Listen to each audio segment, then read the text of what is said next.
அவர் வந்தால் போதும், உலாவினால் போதும், நம்முடைய கனியை பெற்றுக்கொண்டால் போதும். அப்படிப்பட்ட வாழ்க்கை வாழ தீர்மானிப்போம். வருவதனால் ஆசீர்வாதம் உண்டு.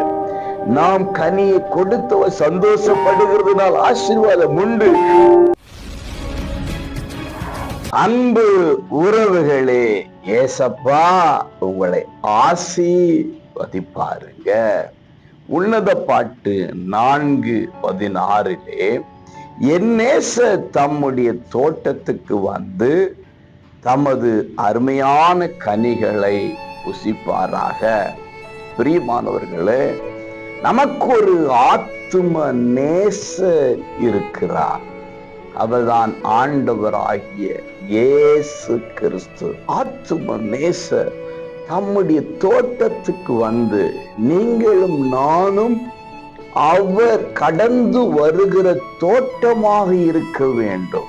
நாம் என்கிற தோட்டத்துக்குள் அதன் நேசர் இயேசு கடந்து வந்து அவருக்கு பிரியமான அருமையான கனியை புசிப்பாராக. அதாவது ஸ்தோத்திர பலி என்கிற கனி அவருக்கு மகிமை, மாட்சிமை, மகத்துவத்தை உண்டு பண்ணுகிற செயல்கள் என்கிற கனிகளை அவர் ஏற்றுக்கொள்வாராக. அதில் பிரியப்படுவார், நமக்குள் உலாவுவார். இதை விட வேற என்னங்க மகிமை? அவர் வந்தால் போதும், உலாவினால் போதும், நம்முடைய கனியை பெற்றுக்கொண்டால் போதும். அப்படிப்பட்ட வாழ்க்கை வாழ தீர்மானிப்போம்.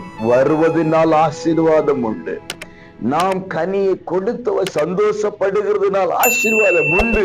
அந்த ஆசீர்வாதத்திற்கான பலனை இன்னைக்கே கர்த்தர் கொடுப்பாராக. God bless you.